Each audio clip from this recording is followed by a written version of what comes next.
Happy Spiritual Sunday! So our good friend Wendy here picked the piece for today from Karensberg, right? Finding the light through the darkness. So Karen writes like this: spiritually, we understand that our words are more than just talk. Kabbalah teaches us that angels take the vibrations of our thoughts, words, and actions to chambers in the upper worlds. Okay? First and foremost, just to realize there's no just, oh, I just came out of my mouth or whatever. No, every word, thought, and action reaches the upper worlds. They transfer whatever comes out of our mouths and manifest that energy. Like it or not, believe it or not, our words have power, and we can use that power to do good or to do harm. We can use our words to bring more light into the world, to create miracles, and to help us manifest our dreams. At the same time, we can use our words to speak ill of others, to bring people down, and add to the darkness of the world. When we become truly cognizant of this aspect of our reality, we will speak and act differently. We would never say words like drop dead in a moment of anger if we knew that there was an angel prepared with a sword to hurt someone we love. We would be mindful not to activate such energy by saying things we do not really mean.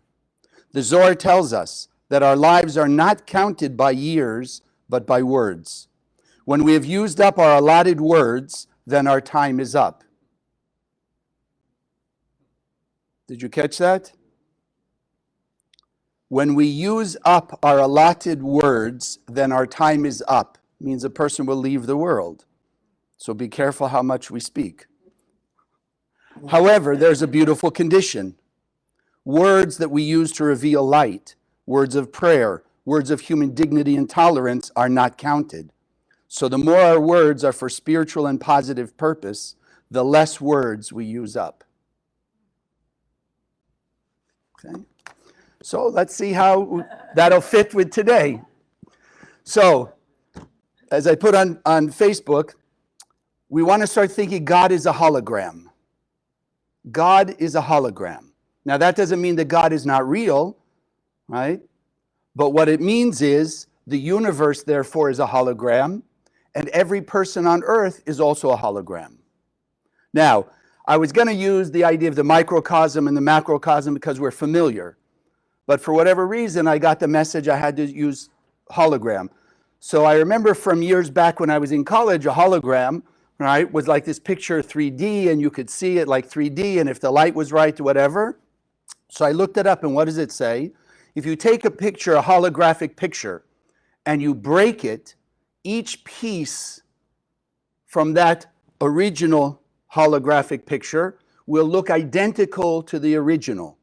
In other words, you don't see like we would think, you know, if I took whatever, this cup, and I dropped it, and we broke the handle off, so you have the handle and the cup. No, when you take apart or break a holographic image, each piece is the entire picture. And therefore, as you and I need to come to realize, the Creator is the original, complete holographic picture. And then each of us and this physical universe is a holographic piece of that. More to the point is really you and I, 7.5 billion pieces from that one. So like the scientists say, each piece that has the original picture in it is a little, I forget how they said, like a little less defined, if you will, right? It's not in the same clarity or however you want, a resolution. It's a little less, but you still have the whole picture.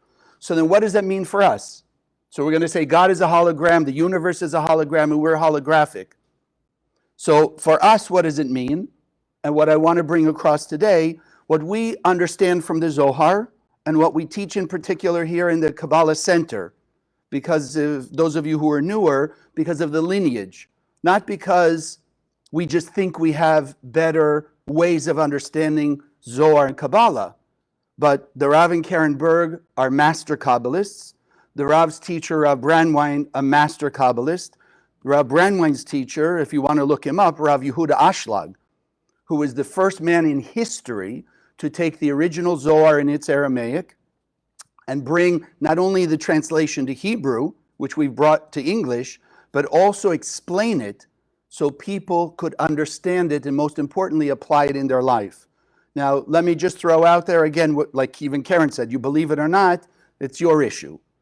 But Rav Ashlag had an experience in the upper worlds where he was asking the Creator to have a vision of something like the great prophets saw. And the answer came back from the Creator to Rav Ashlag, why do you want to lower yourself? What you see, your level of consciousness, is beyond all the prophets. So those of you who want to take some time to look and see what Rav Ashlag accomplished in his lifetime, we'd have to acknowledge is literally physically impossible to write, I don't know what the number is, 50,000 handwritten pages of translation and commentary on the Zohar, right? Is not something that he took his time to think about and this, he literally just channeled it. So this is what makes what we're teaching here in the center as we come every week and in all the classes that you learn, comes to how do we live our life? How do we deal with the family, the friends? How do we deal with our job? How do we deal with people around us? How do we deal driving down the street? Because if you can't bring it to that level, then it's nothing but an intellectual exercise, which is basically a waste of time and unfortunately is not going to change the world as we see it today. So what we understand here and the whole idea of this holograph, if you think of God as holographic and then you break that original into 7.5 billion pieces, what does it mean about each of us? It means that what the Zohar teaches us, what we teach here from Kabbalah 1 forward, these are universal laws. They're not religious, they're not civil, they're not dogmatic, they're not ritualistic, they're not religious, etc. These are universal laws. And if it's universal, then what does it really mean? It means that there's not a human being on earth who's not already using them. Most people are unconscious of it because they're so caught up in what we call the 1% of the world. Who's saying what to them? What's going well, what's not going well in their life? That they don't take the time until you come to learn with us to pause and say, but how does what I'm dealing with in this moment, how does it fit these universal laws? Because the universal law of God is absolute eternal bliss. So then everything that goes on in our life, everything that goes on in our world can be, if we use it correctly, a ways and a means to achieve that eternal bliss faster, with less pain and suffering. So like we've heard over and over and over again, our life is in our hands, it's in our free will. We decide if the challenge coming our way is going to make us better people, like Karen said, add to the chaos of the world, heaven forbid, or take away the chaos and bring us more blessing. It's all in our hands. And this is why the center for actually this coming year is our 100th year officially from Rav Ashlag, right? 1922 is when he officially organized what we call the Kabbalah Center, so we're coming up to 100 years. But this is why the center's been dedicated to bring this wisdom to every person. Doesn't matter who you are, where you come from, what your background is, etc. Why? Because the rules are the rules, right? Like we've talked about before, if you take a ruler, right? You take a 1-foot ruler. Where do you go on earth that it's not 1 foot? Which religion says, no, that's not 1 foot, that's less than or more than or whatever. The ruler's the ruler. And wherever you take it and whatever you measure, it's measuring 1 foot, right? 1 foot of a piece of wood, 1 foot of the chair that you're sitting on, 1 foot of the cloth that makes up your clothing. 1 foot is 1 foot. So how we make use of it, what we're measuring may be different, but the law of that 1 foot measure is the same everywhere. What about gravity? Gravity is the law of gravity. It's not a theory, it's a law of gravity. So what about that? Which person on earth, consciously or unconsciously, is not being impacted and essentially making use of the law of gravity? No one. Everybody is using it. Now, there's, in simple terms, 2 ways to use it. There's, as you're stepping off a step or you're going down a stairway, you want to be cautious of gravity that you don't fall and hurt yourself. There's also the way engineers use gravity, right? To build this roof. to build a multi-story building. They have to understand the laws of gravity to be able to build enough support in the ceiling of a single story or in the floor of a multi-story that people don't walk all over it and the whole thing collapses. It's still the law of gravity, is it not? But it's the way you use it. So the same with the ruler, the same with the law of gravity, the same with the spiritual laws. The laws are the laws. Unfortunately, until people come to learn it as we teach it, they can't see it. It looks different. The Jews have their way of understanding God. The Christians have their way of understanding God. The Muslims, the Buddhists, the Hindus, everybody has their own way of understanding God. But what you and I are learning is, whatever it looks like on the outside, as you come to learn here, you can stop and you can look and say, wait a second. There's one God. We're created by one God. There's one eternal essence. Now let's find a way to see through what we're taught or what we've experienced to be able to see that eternal essence. And that's what we're looking for. Because as we learn from Kabbalah 1 forward, why do we come out of the endless world? If we were one with God in the endless world, why come out of the endless world? If God created us as a vessel, a container of its light, filled us with light, why would we leave? Just stay there. Because what is the light? The light is the raw material, to distinguish it a little bit, the raw material for eternal bliss. Eternal bliss. How many of you feel you're completely blissed out right now? Okay, exactly. Okay. We have those people here, yes. Next week they'll be teaching.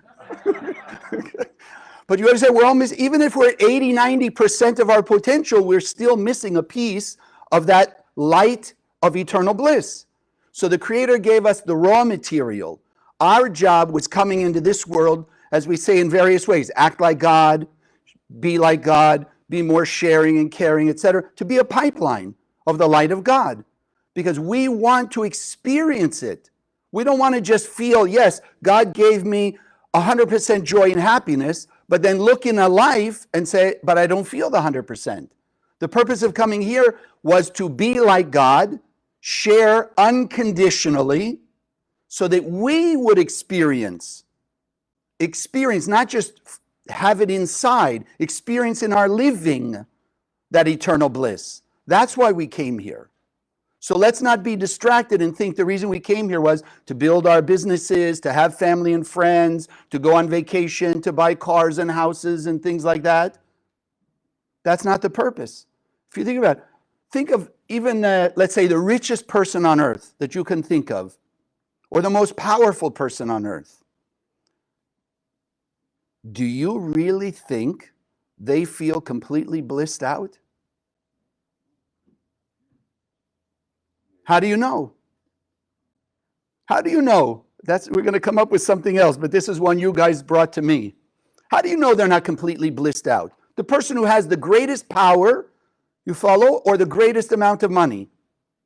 How can we see? Remember, for me, what's come up late and is, I've met with some of you more individually, I've come to realize in the last few years, like I mentioned before, if Kabbalah, even though what we teach here just stays in the head and doesn't come into practicality, and if you and I can't explain it to a person off the street, then we don't know enough of it.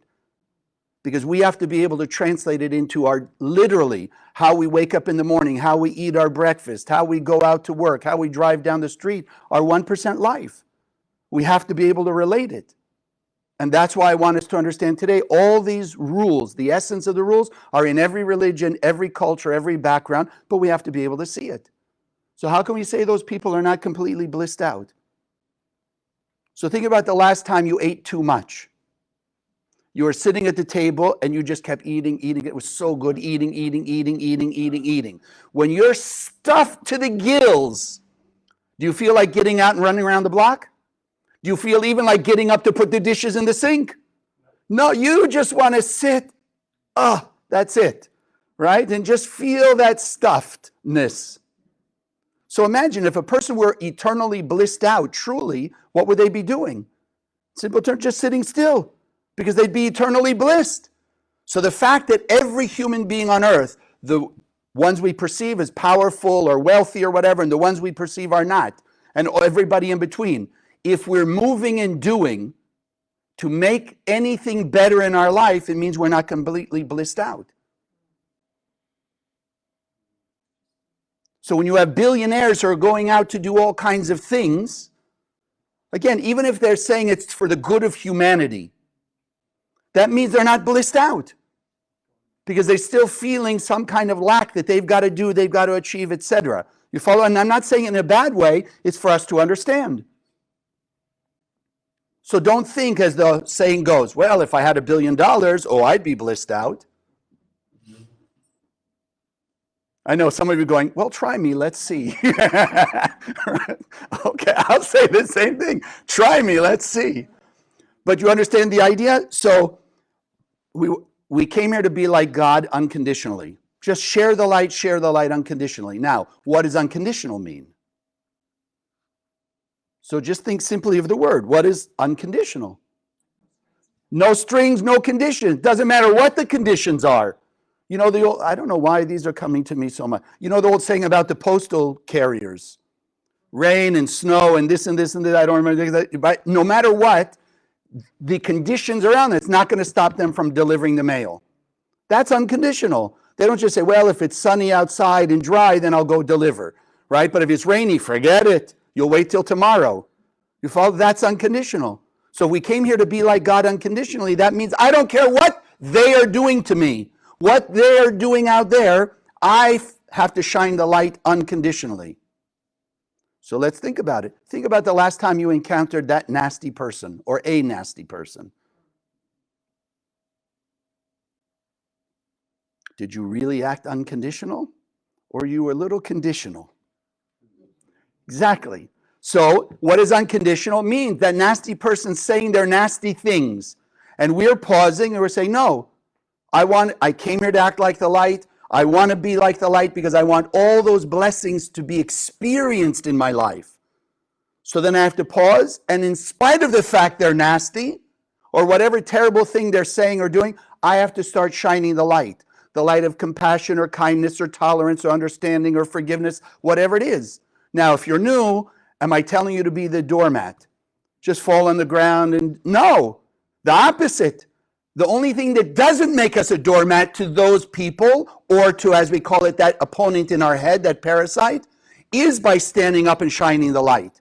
We're a doormat when the nasty person does what they do, and we say, okay, the opponent's telling me, that parasite telling me I should scream and yell and not them get away with it, so I'm being the doormat to the opponent.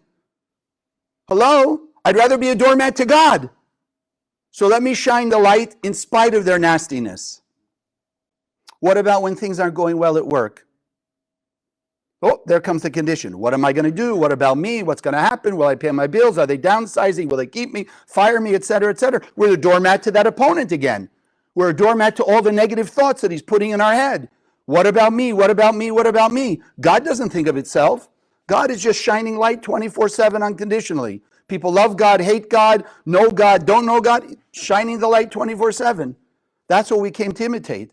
So you're at work, what do you do now? You're having trouble at work. Chaim, how do I handle the trouble at work? Start scanning your Zohar and sending the light through everybody at work, like you sent light through the nasty person to everyone on earth.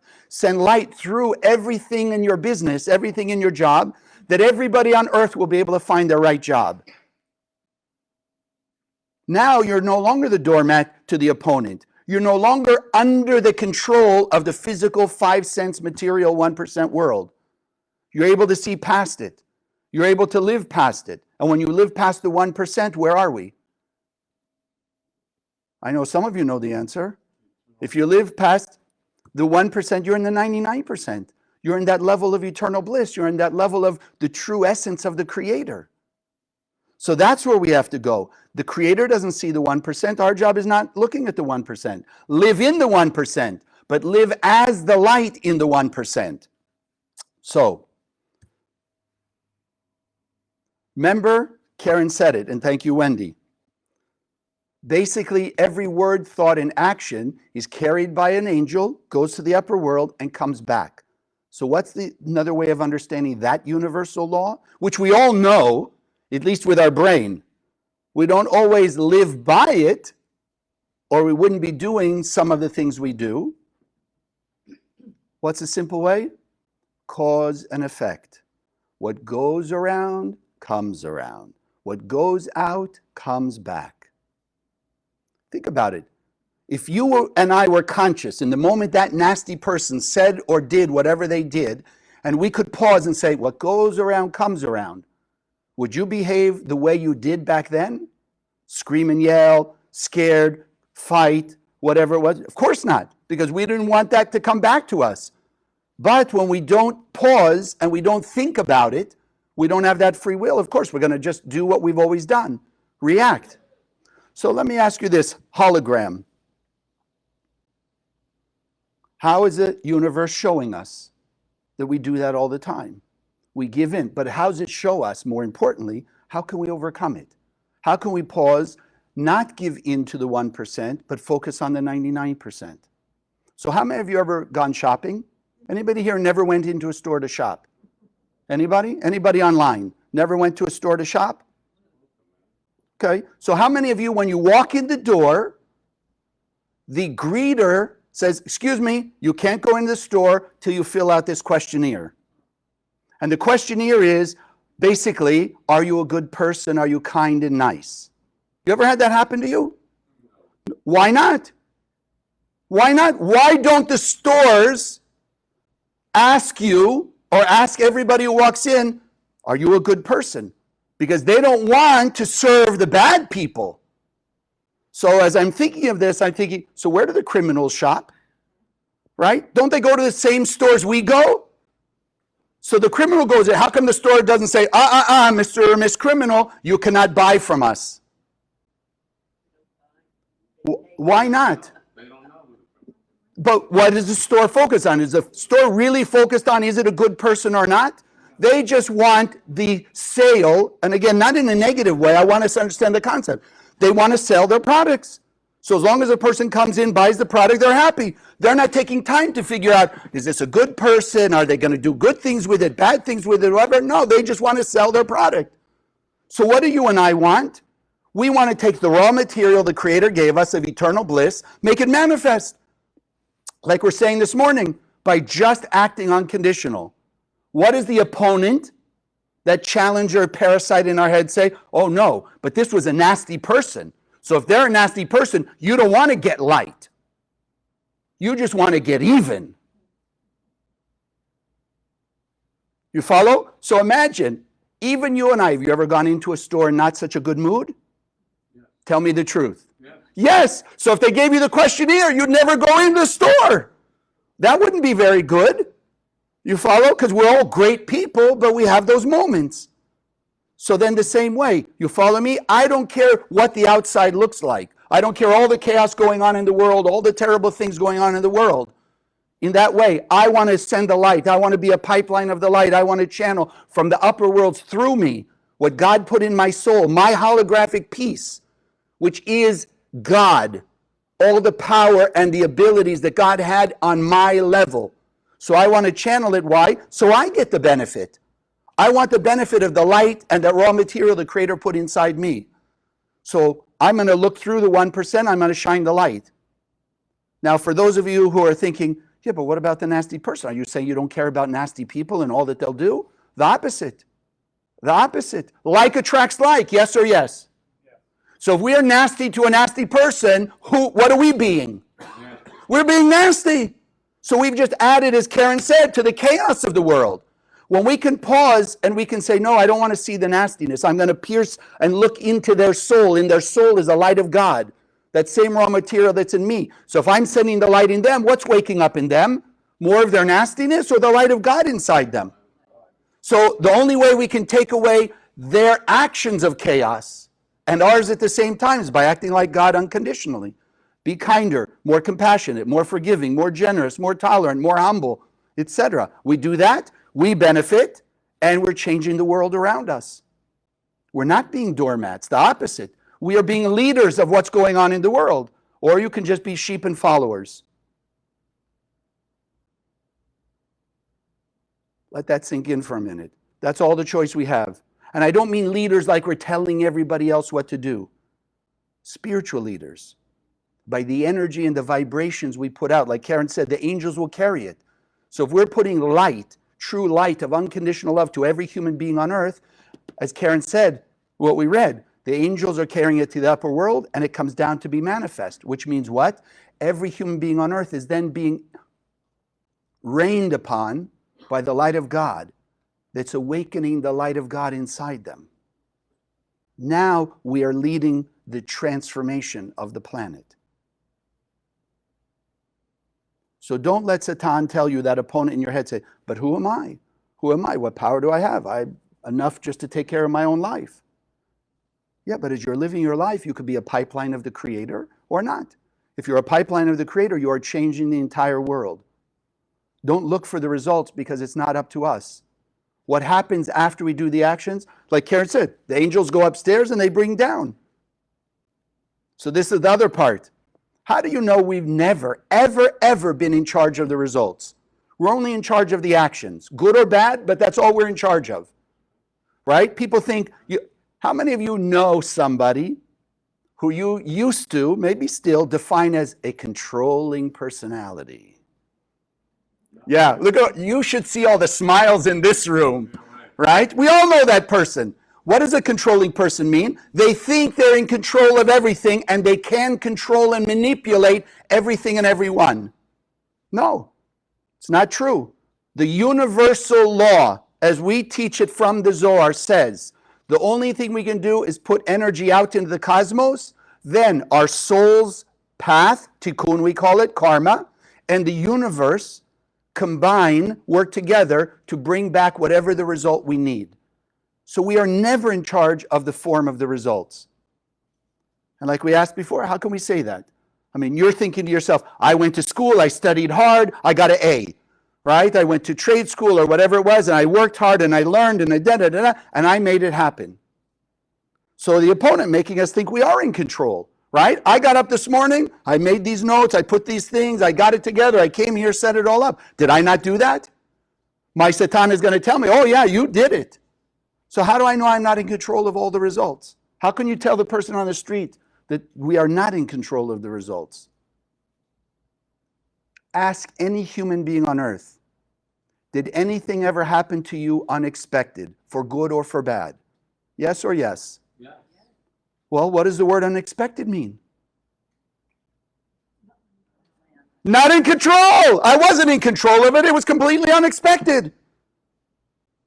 So if some things in our life are not in our control and unexpected, you and I are just learning how to make our lives more effective and efficient. Understand that nothing of the result is in our control. We put the energy out, so you put the energy of your holographic piece of God to study, to work, to do this and this and this, and then the result came back. Happened to be at that moment, it looked like you got the sale, you did well on the test, you met that wonderful person, whatever it is. That may be true because that was the result the universe was meant to give you from your tikkun, etc., etc. Then the opponent just tells you, see, you did it, you did it, you did it, you did it. So we think we're in control. Then when it's out of our control, when something happens like that nasty person gets in our way, or the store is out of what we came to look for, then what does the opponent say? Well, now you should scream and yell. Be upset, be reactive. Why? Because it didn't go your way. And you're in control of it all.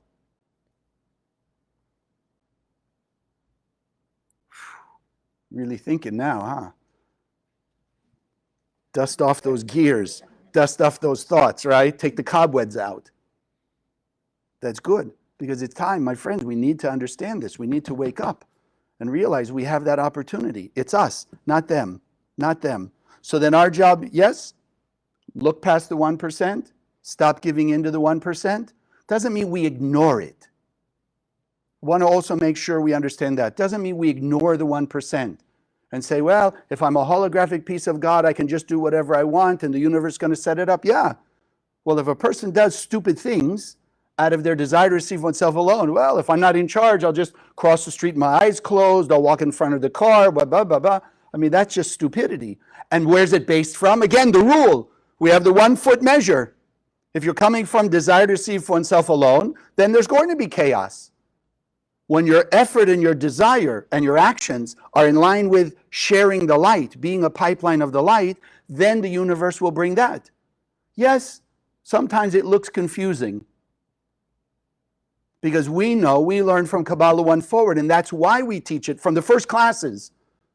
We've made mistakes in our past lives. We made mistakes in this life before we come here.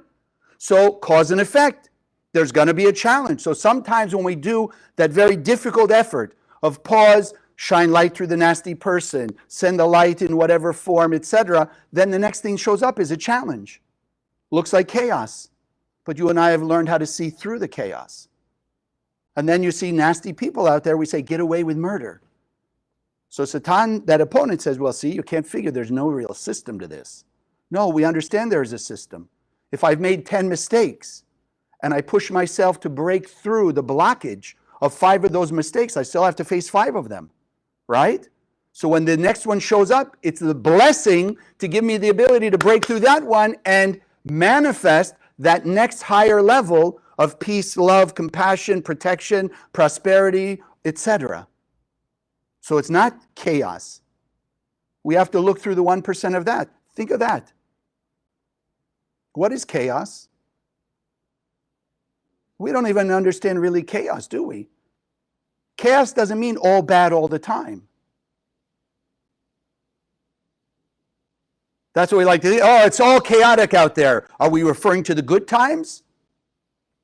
No, referring to the bad times. So people with that help of that opponent, chaos means it's all bad all the time. Well, if it's all bad all the time, it wouldn't be very difficult to figure it out, would it? When does it become difficult to figure out? When you do something good and it looks like the next challenge shows up. When you do something, or they do something reactive and it looks like good things happening. When it's confusing, that's chaos. You do good, it doesn't look like you get good right away. You do bad, it doesn't look like you get bad right away. That's chaos. But what we said all morning, look past the 1%, which means you don't look at what shows up. You look through it. Where's the light? The light is showing me that this is the next level up. I was on the 5th level of my spiritual growth. Here's the ceiling that I have to break through to get to the 6th level. In the 6th level, I'm more happy, I'm more blissed out, etc. Better things there. Some of the bad stuff stayed behind in the 5th level and I moved to the 6th level. It's no longer in my life. Then to get to the 7th level, I got to make that breakthrough to get to the 7th level. Is everyone getting it? So we're learning, see past the 1%. Just act like the light unconditionally. Because that's what the light does. And that's what our job is here. So the Zohar teaches us, as we're saying. Now, think back for a minute. You're of many different backgrounds. Those of you who are out here from all over the world watching us online, you're also many different backgrounds. Take 1 or 2 simple, fundamental teachings that you've learned here in the center. Now look through your religious training and see how you can see it. Do you really think that Jesus, Moses, Muhammad, Buddha, Hindu, all those people, you think they really, really tried to teach different things? No. They were also conduits. They also understood there's one God and there's one holographic system. But the way it's been presented to us, we have to pause. And like we've said, I have to see through the 1%. Every one of those religions, in some form or another, will tell you, get rid of the enemy. The sad part is, history shows us that they've tried to do it in the 1%. Get rid of the nasty person so I don't have to feel bad. But you get rid of that nasty person, didn't change the blockage inside you. What's going to happen? The universe will find you another nasty person, and another, because like attracts like. So look at history. Hello, what do they say? Why do we learn history? I mean, it's kind of ridiculous. We haven't really learned history. Yeah, so we're supposed to learn history so it doesn't repeat. What hasn't repeated of a nasty way? Wars, hatred, violence, prejudice, bias. What hasn't been repeated for 5,781 Kabbalistic years? So obviously we're not learning from history. Why? Because history doesn't teach you what we're learning here. Here's the fundamental rules. Now see through the 1% of whatever your priest, rabbi, minister, whoever told you to see what we're talking about. Then you'll see that they all taught the same thing. Love your neighbor as yourself. just with a different covering. You have the nasty person, love your neighbors yourself. Connect to the light in their soul because that's my benefit and eventually it will also help them. You're having worry or fear at work, pause. Act like the light over there. Share the light that everyone will find their right job. I'm getting the benefit and the world is also benefiting. But it looks different. One is the job. One is the nasty person. One is when you go to the store. One is when you're driving down the street. The clothing is different, but the essence is the same. That's what I want us to get across here. This is why we teach Kabbalah to anyone who will want to walk in, anyone who wants to watch online, because it's the universal teachings. And for me, having been here for so long, how do I know for sure it's universal? Or how do I have evidence? Look at this room. Look at the people online. Look at the centers we have. They're not the same. We have Jews, Christian, Muslim, Buddhist, atheist, agnostics, right? White, black, yellow, brown, green, blue. We have them all using the one system. Because as we're making very clear today, the system works on the soul level. The one thing, the only thing that in this world we have in common, every human being, is the light in our soul. We're much more alike than we are different. Because the only difference is the outside, the language we speak, the religion we grew up with, the jobs we do, the talents and ability. But even those, where'd you get your talents and abilities? You think you got them from school? Got them from God. Where'd you get your thoughts and ideas? Same idea. All the good ones from God. So it's all the same. It's all the same. We're much more alike than we are different. That's where we got to start waking up. Because what's the power of that opponent? Divisiveness. Divisiveness. Make people fumble the ball. Make people look at other people in the negative way. No, create space. Space between me and them. When we're connecting to the light in their soul, there's no more space. We take the space away. And if there is cause and effect, and we take the space away between us and the light of God in the other person. Not saying we're acting like the nasty part of them. No, we're taking away the space between me and the light of God in that other person. Then what does the universe have to do?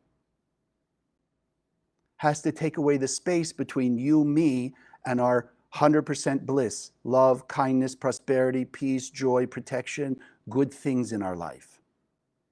You're sitting here, we're all sitting here now with space between us and our 100% potential. Yes or yes? Thank you. You're so nice to agree with me. I know, exactly. Right? So we all understand that. We all understand. So we want to take away the space because we want all of what God already gave us. Holographic universe. Holographic universe. So remember, we're much more alike than we are different. And I want to sort of end up here and take a few minutes for a quick meditation after we do our offering. Yesterday was the full moon of Leo.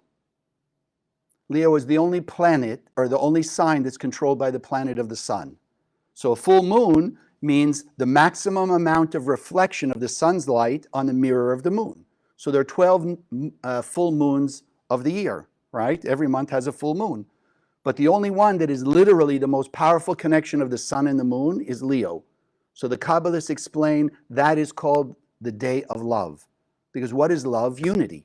You take away the space. If you truly, or let's say in our cases, in the moments, you're feeling the love for the person, there's a unity, is there not? Like your souls are glued together. So love is unity.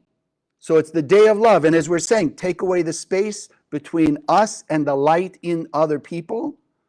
That's love. That's love. And the ultimate, love your neighbor as yourself, meaning I'm connecting to the light in that person.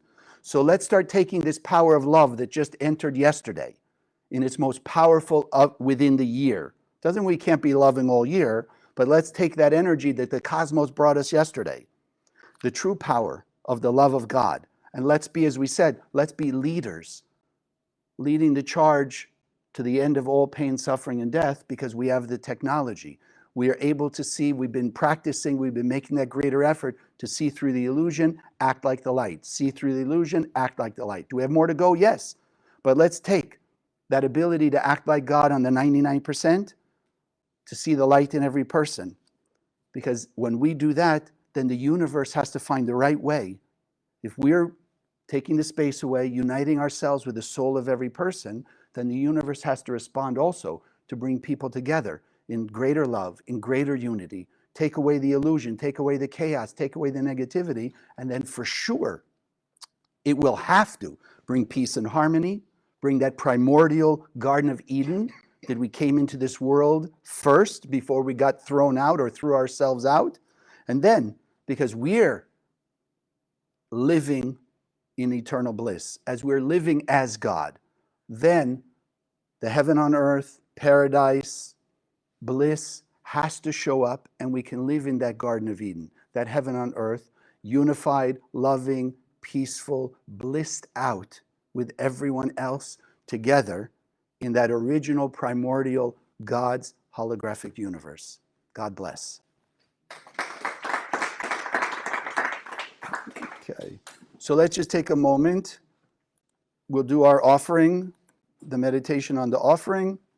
For those of you who are online, do the meditation with us. I just put the link so you can give. Those of you who are here, if you'll take your offering and hold it in your hands.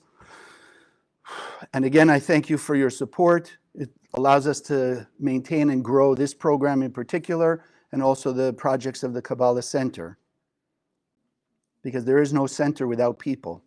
The building is not the center, it's the people. It's what who you are and what you do that allows us to finish the job through what we do. So just remember the money is a vessel. We want to fill it with our love, our blessing, our gratitude, and our light.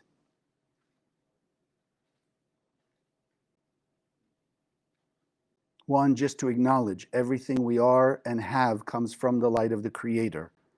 We are the stewards, we are the managers, we are the conduit, we are the pipeline to bring those blessings from the upper world that are in potential through us into this world, manifest in actuality. So we inject this gift with our love, gratitude, strengthening our desire to connect to the light in the heart and soul of every person on earth. That by spreading the light through empowering the projects of the Kabbalah Center, that light strengthens us, pushes away more and more of our negativity, extracts more and more of that parasitic opponent of negativity and doubt that's in our head, that we hear the light of the Creator and the voice of our soul speaking to us more clearly, more powerfully. And strengthening our desire not only to listen, but to do what it says.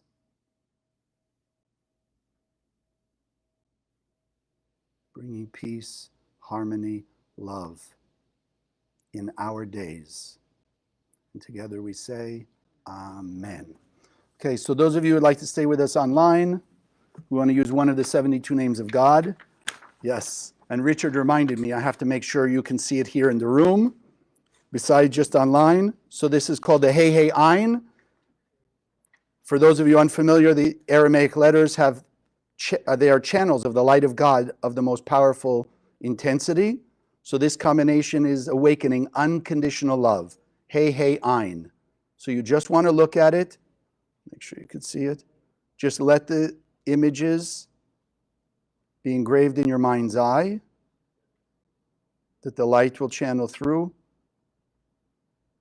these light force particles, and let's make use of it. So if you sit comfortably in your chair, feet flat on the floor, hands on your lap, just take in a few deep breaths, hold the breath for a moment, exhale, allowing yourself to relax. Just quietly opening up the channels of our heart and soul that allow more of our potential individually and collectively to flow from the upper worlds through us into this world. Envisioning the Heihei Ein, see it on top of your head. That is the light from the endless world flowing towards the top of your head. It's passing through these nanoparticles of light, Heihei Ein. Allow unconditional love, that power of God, God's true light and love, enter into your head, awakening all the light of God as it flows from your head, the throat, arms, body, torso, legs, feet. That each of us now tingling, glowing with unconditional love.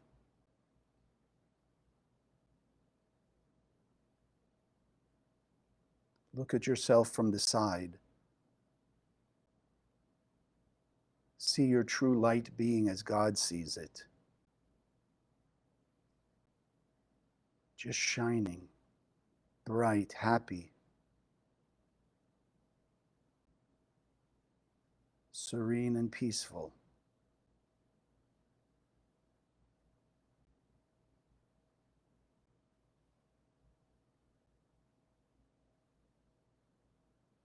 And let's together make the effort to bring together all the holographic pieces of humanity into one, that we can glow as the original holograph of God, the light of the endless, extending a beam of light of this unconditional love out through your family and friends. See it awakening that light of unconditional love in them.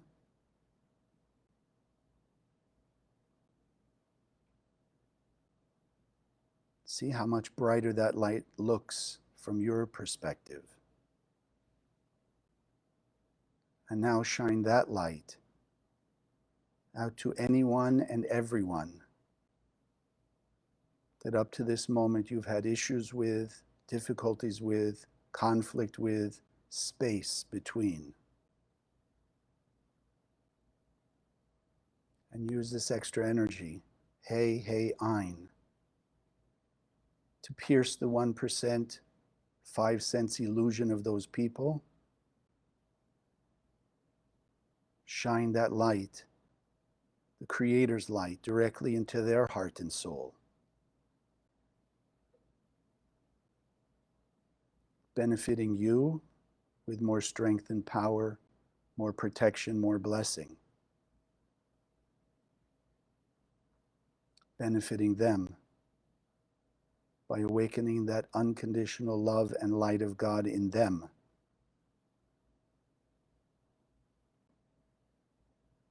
That they have a wake up to their true nature, their true purpose, to the awareness it's already inside them, the raw material of eternal bliss. That as we're channeling this light through them to everyone, they're also having that influence to overcome their negativity, to overcome their parasite in their brain.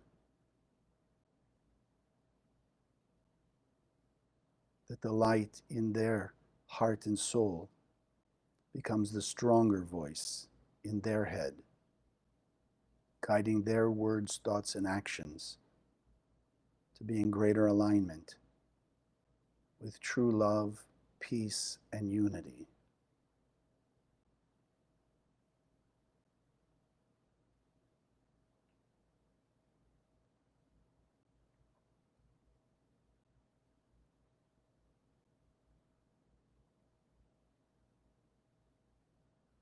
And let's see as one soul, the vision of peace, heaven on earth. Everybody living in the Garden of Eden. Simple joy, serenity, harmony, peace, love.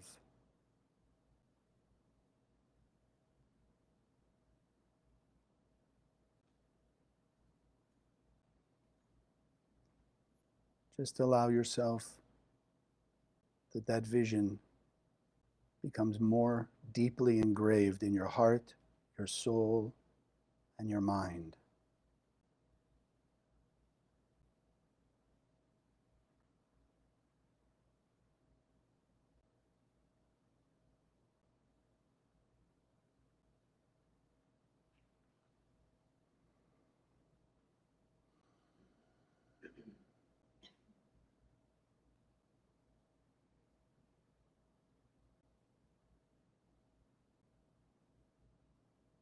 And we commit ourselves to live into this image more and more every day.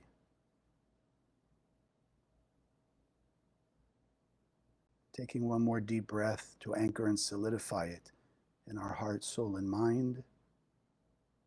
And then slowly exhale and opening your eyes.